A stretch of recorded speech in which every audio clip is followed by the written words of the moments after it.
Assalamualaikum warahmatullahi wabarakatuh. Perkenalkan, nama saya Nazmuddin, mahasiswa PPG dalam jabatan Angkatan keempat Universitas Kanjuruhan Malang. Akan menampilkan uji kinerja pembelajaran daring di kelas 5 SD Negeri Telaga 2, tema 5 ekosistem, subtema 3 keseimbangan ekosistem, pembelajaran ke-1.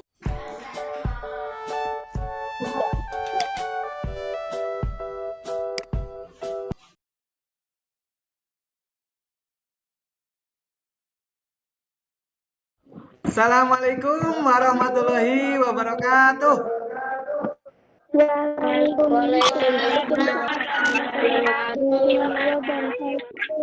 Selamat pagi anak-anak. Bagaimana kabar kalian hari ini?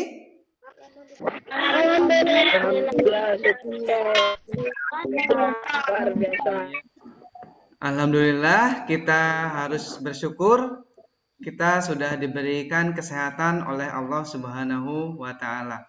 Untuk mengawali pembelajaran kita hari ini, marilah kita berdoa terlebih dahulu. Silahkan Dimas pimpin doanya. Teman-teman, doa sesuai keyakinan masing-masing. Berdoa mulai. Berdoa sesuai.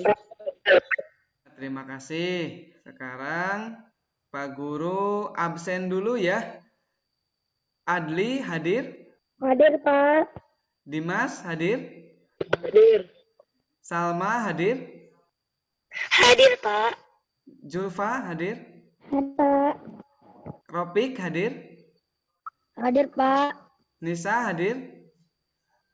Hadir, Pak.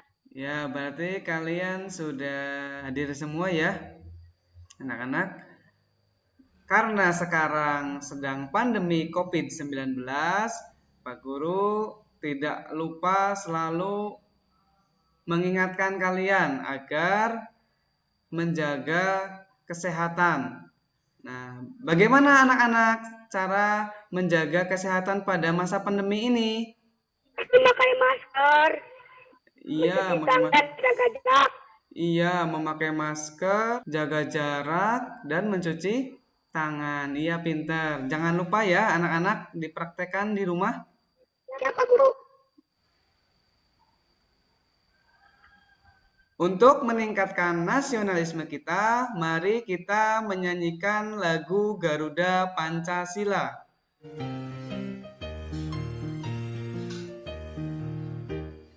Garuda Pancasila, Kungmu Lihat proklamasi Pancasila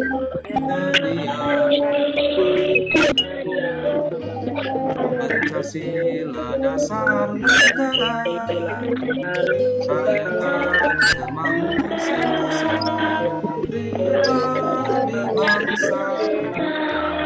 Ayo maju, maju, maju, ayo maju, maju.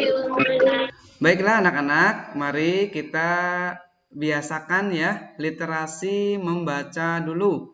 Silahkan kalian baca. Kalau kalian sudah membacanya, bilang lanjut ya anak-anak. Ya, Pak Guru. Ya, Pak Guru. Silahkan dibaca karena membaca itu bisa menambah wawasan kalian.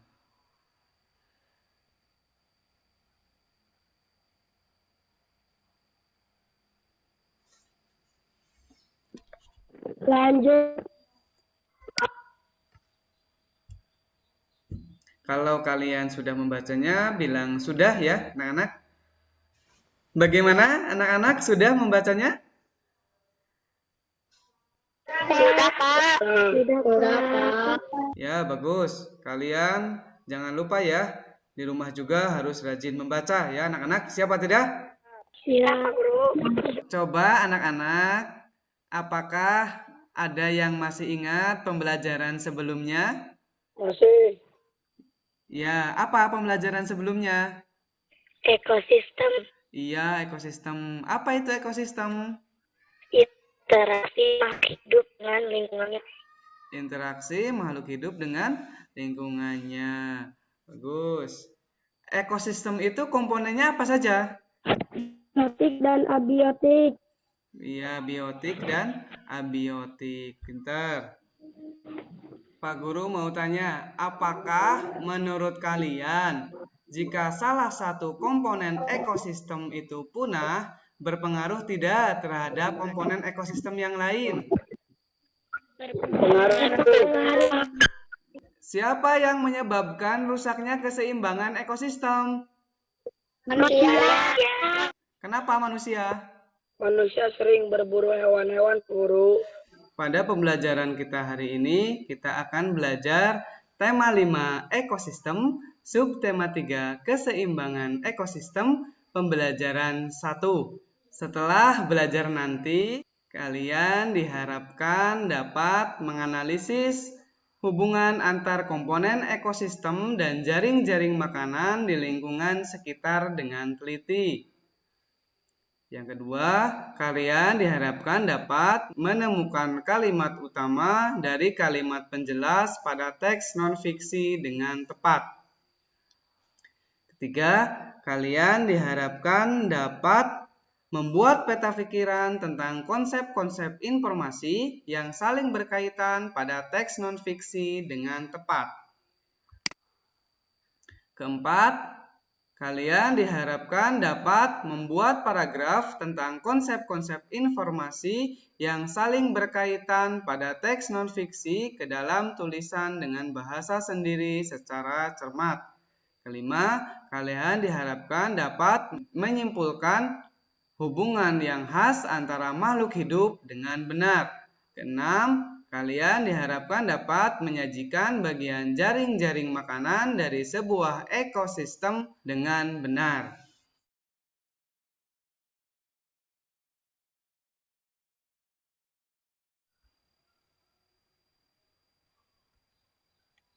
Baiklah, silakan anak-anak kalian amati video berikut ini.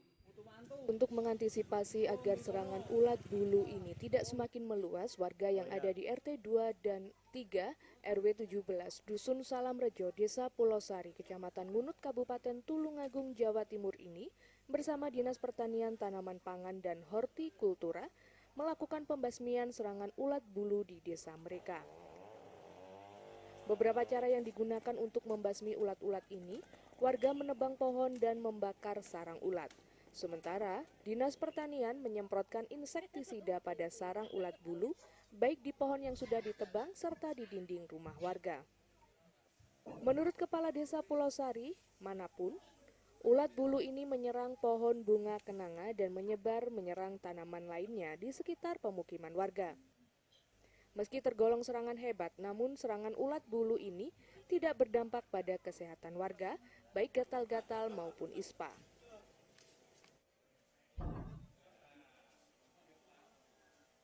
Ya, dihubungkan warga kurang lebih 15 rumah.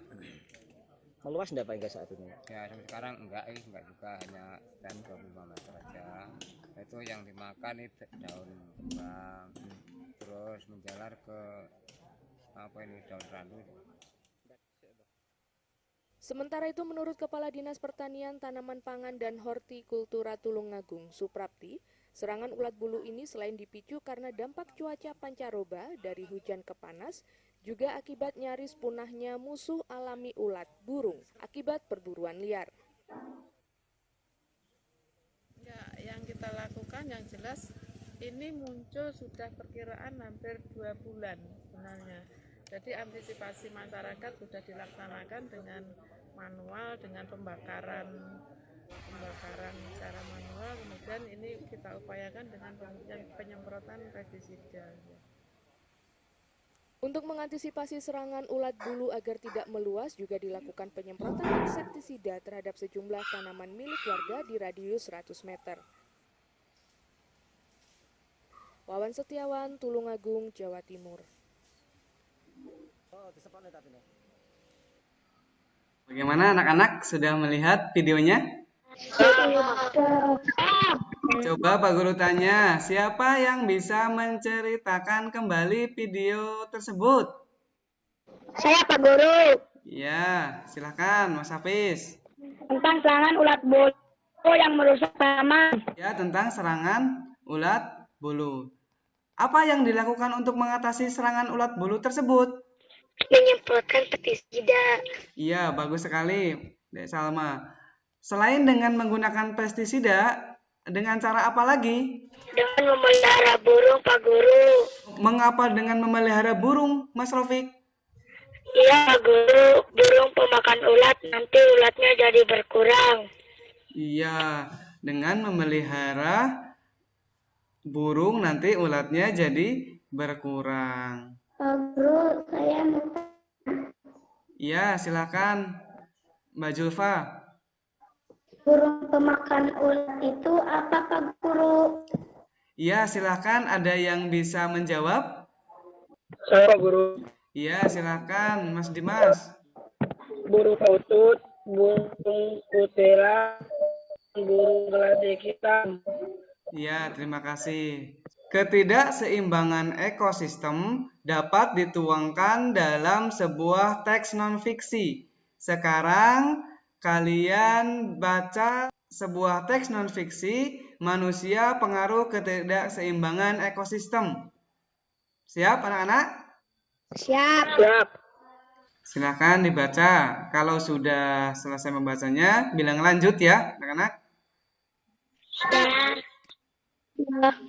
Ya, silakan. Paragraf ketiganya dibaca.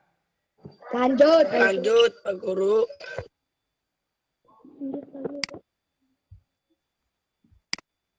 Ya, silakan. Paragraf terakhirnya kalian baca. Sudah Pak Guru. Sudah, Pak Guru.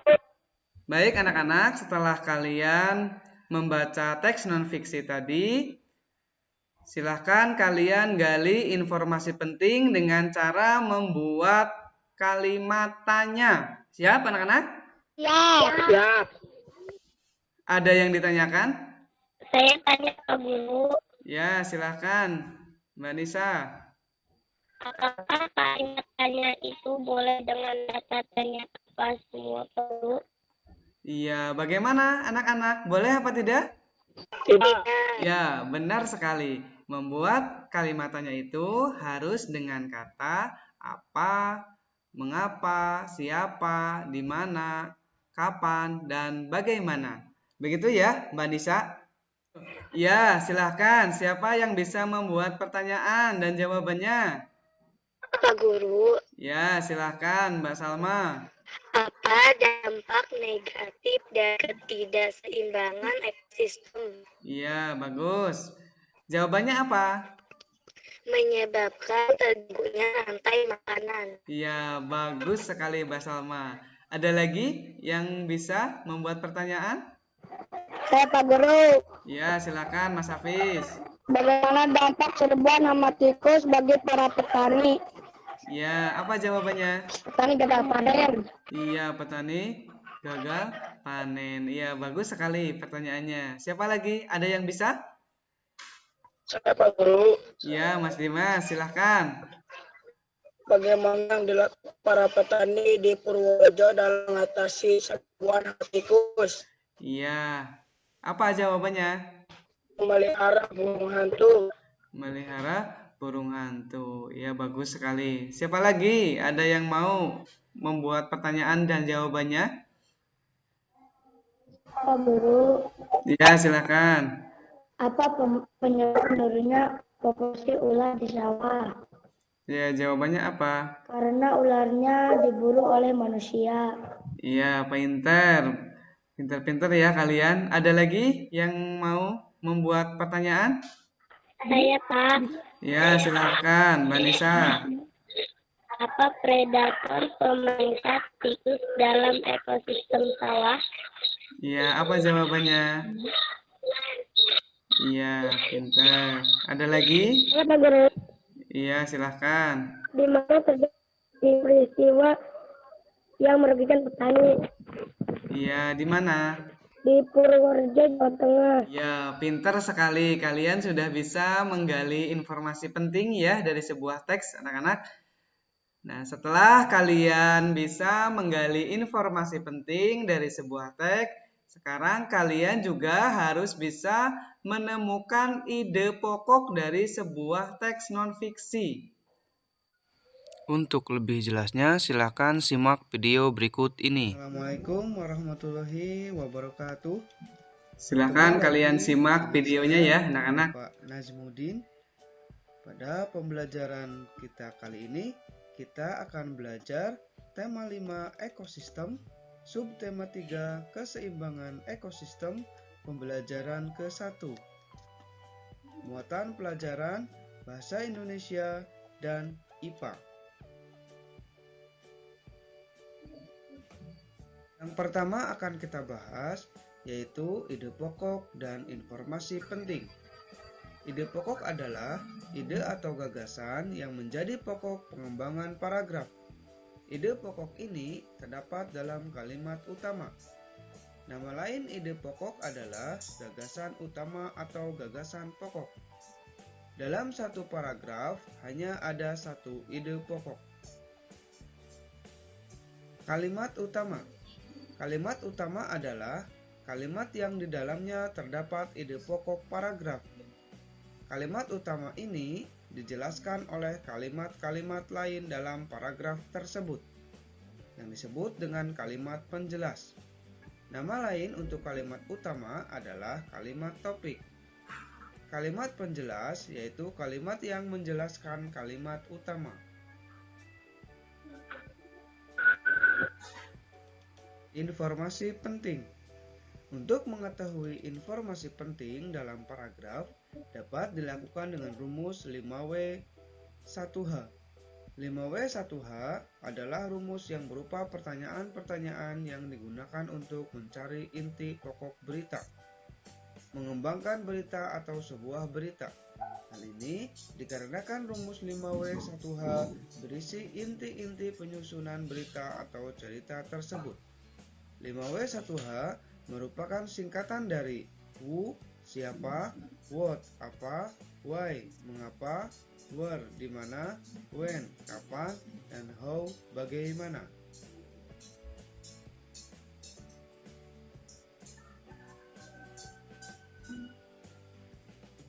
Cara menemukan kalimat utama. 1. Bacalah seluruh paragraf dengan cermat. 2. Perhatikan kalimat pertama hingga akhir. 3. Baca kalimat demi kalimat sampai kamu menemukan kalimat utama paragraf. 4. Tandai kalimat utama tiap paragraf. Setelah kalian menyimak video, ada yang tahu apa itu ide pokok? Saya tahu. Ya, apa itu ide pokok? Atau gagasan yang menjadi pokok pengembangan paragraf. Coba sekarang setelah kalian mengamati video, ada yang ditanyakan? Pak Guru, saya mau tanya. Ya, silakan Mas Hafiz. Apakah ide pokok itu selalu di awal paragraf? Ya, bagus sekali pertanyaannya. Apakah ide pokok itu selalu di awal paragraf? Tidak, anak-anak. Ide pokok itu bisa di awal, bisa di akhir, bahkan campuran. Gimana, anak-anak paham? Paham. Karena anak-anak masih semangat belajarnya? Iya, pinter sekali, harus semangat ya. Baiklah, kalau kalian sudah paham, sekarang kalian kerjakan LKPD-nya ya, anak-anak. Ya, sebelumnya Pak Guru jelaskan dulu ya langkah-langkah kerjanya.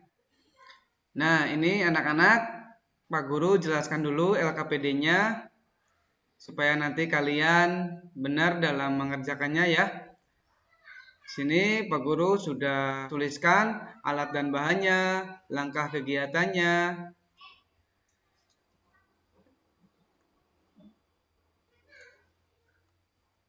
Dan tugas-tugasnya. Nanti kalian baca perintah-perintahnya ya, anak-anak. Siap? Siap. Kalian kerjakan LKPD-nya setelah pembelajaran ini. Pak Guru akan kirim linknya pada Google Classroom ya. Nanti jangan lupa ya, tugasnya kalian foto terus kirimkan pada Google Classroom ya anak-anak. Siap? Ya Pak Guru. Ya Pak Guru. Ya, baik anak-anak, dalam sebuah ekosistem itu terdapat hubungan yang khas antara makhluk hidup yang disebut dengan simbiosis. Nah, simbiosis itu ada 3, ada simbiosis mutualisme, ada simbiosis parasitisme, ada simbiosis komensalisme. Nah, seperti yang Pak Guru contohkan, Pak Guru bawa, ini ada hubungan antara dua makhluk hidup, antara pohon benalu dengan pohon alpukat.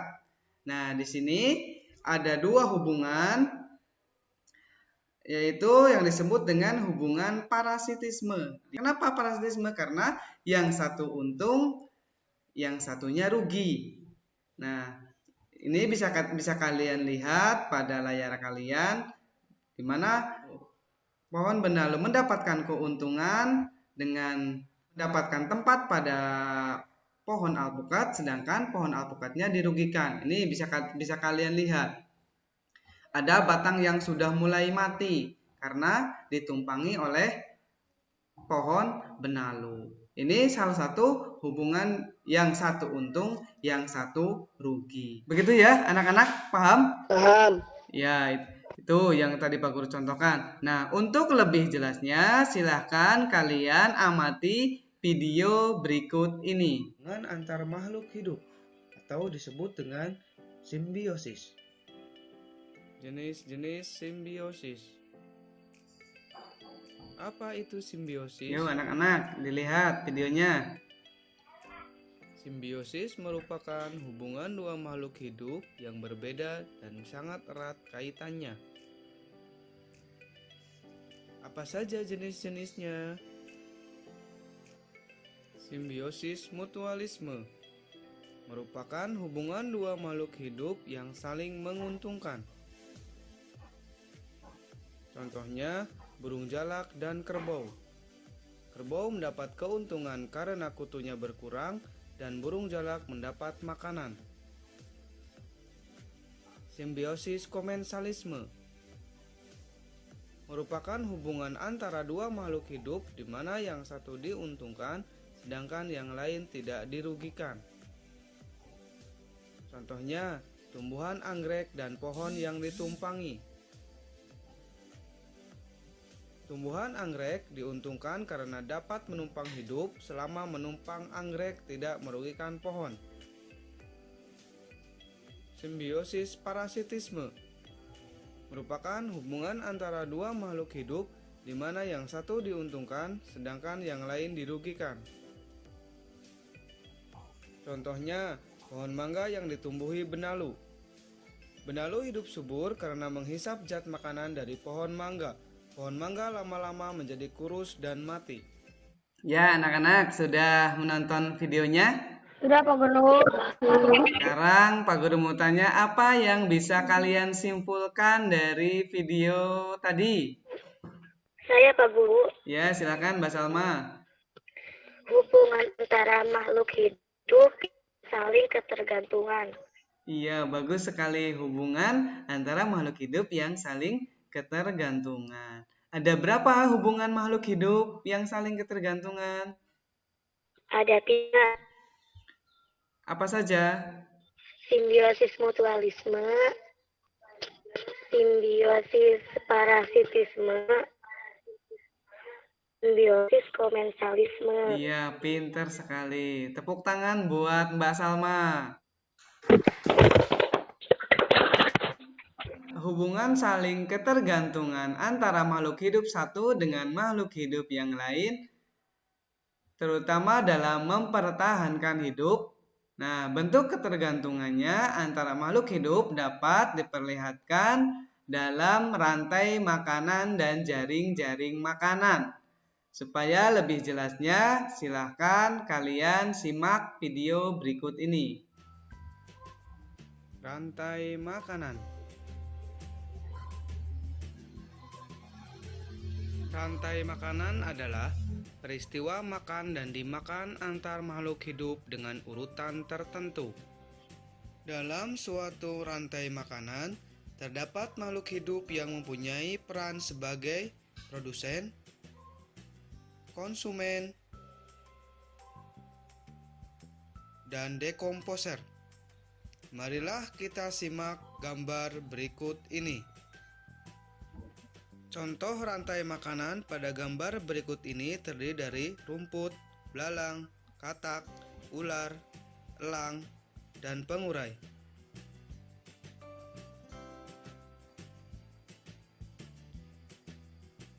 Rumput sebagai produsen. Kemudian, rumput dimakan oleh belalang.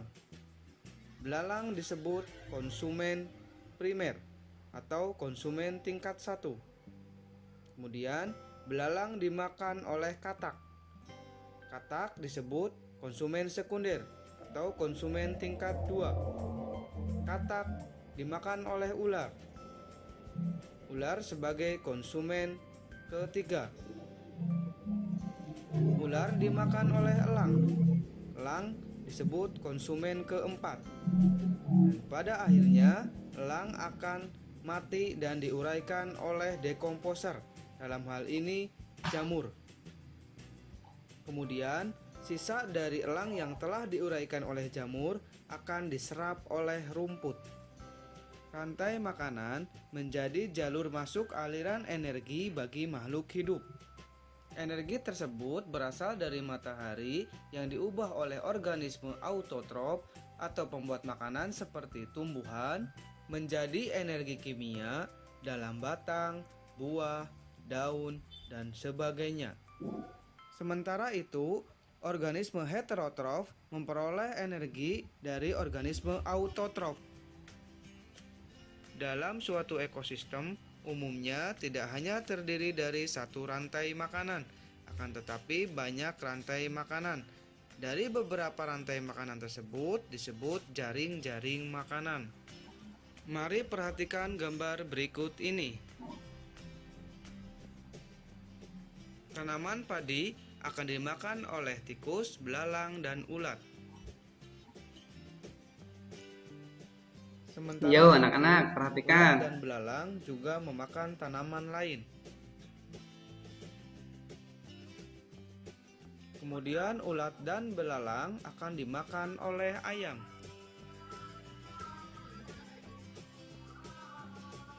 Tikus akan dimakan oleh ular dan burung elang.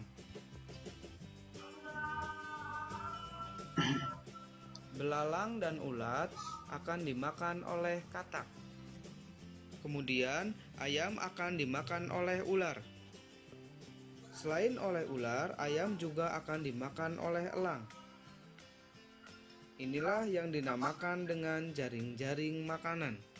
Jadi, jaring-jaring makanan itu terdiri dari beberapa rantai makanan yang saling berkesinambungan.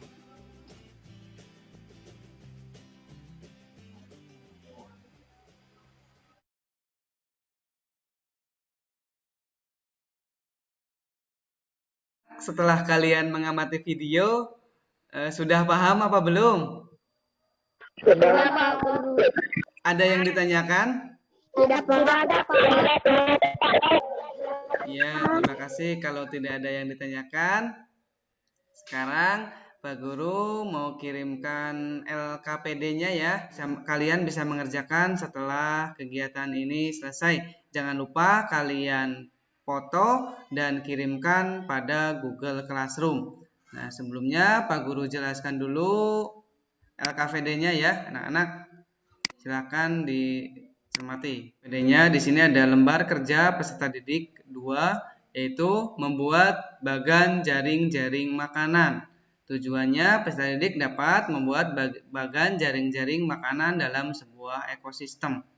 Nah, alat dan bahannya gambar-gambar makhluk hidup, alat tulis, kertas karton, lem, gunting, dan smartphone. Langkahnya tuh bisa kalian baca di situ. Ya. Nah, Setelah kalian mengerjakan, nanti jangan lupa kalian foto dan kirimkan pada Google Classroom. Begitu ya, anak-anak? Iya, Pak Guru. Paham tugasnya? Paham, Pak Guru. Iya, pintar sekali anak-anakku semuanya. Nah, gitu ya anak-anak, kita sekarang sudah sampai pada kegiatan akhir pada pembelajaran kita hari ini. Namun sebelumnya Pak Guru mau bertanya, apa yang sudah kita pelajari pada kegiatan pembelajaran hari ini? Ide pokok. Iya, ide pokok. Bagus sekali Mbak Salma. Apalagi? Rantai makanan dan jaring makanan. Iya, rantai makanan dan jaring-jaring makanan. Apalagi? Hubungan antara makhluk hidup, simbiosis mutualisme, komentarisme, dan parasitisme. Iya, pintar sekali Mas Hafiz. Ada lagi? Informasi penting. Iya, informasi penting, pintar. Ya, baiklah, mari kita simpulkan bareng-bareng ya anak-anak bahwa kita sudah belajar ide pokok, informasi penting, simbiosis, jaring-jaring makanan, dan rantai makanan. Ya, selanjutnya Pak Guru akan kirimkan link evaluasi pada Google Classroom. Nanti silahkan kalian kerjakan setelah kegiatan ini. Bagaimana anak-anak? Siap apa tidak? Iya, Pak Guru. Pada pertemuan selanjutnya, kita akan belajar perubahan jaring-jaring makanan. Jangan lupa kalian belajar di rumah ya, anak-anak. Iya, Pak Guru. Ya, sebelum Pak Guru tutup, mari kita berdoa terlebih dahulu. Silakan Dimas pimpin doanya. Ya, baik anak-anak. Sebelum Pak Guru tutup, mari silahkan kalian berdoa terlebih dahulu. Silakan Dimas pimpin doanya. Ayo teman-teman, kita berdoa sesuai masing-masing. Berdoa mulai. Doa selesai. Ya, terima kasih dari Pak Guru. Cukup sekian. Mohon maaf bila ada kesalahan. Salam sehat. Wassalamualaikum warahmatullahi wabarakatuh. Waalaikumsalam.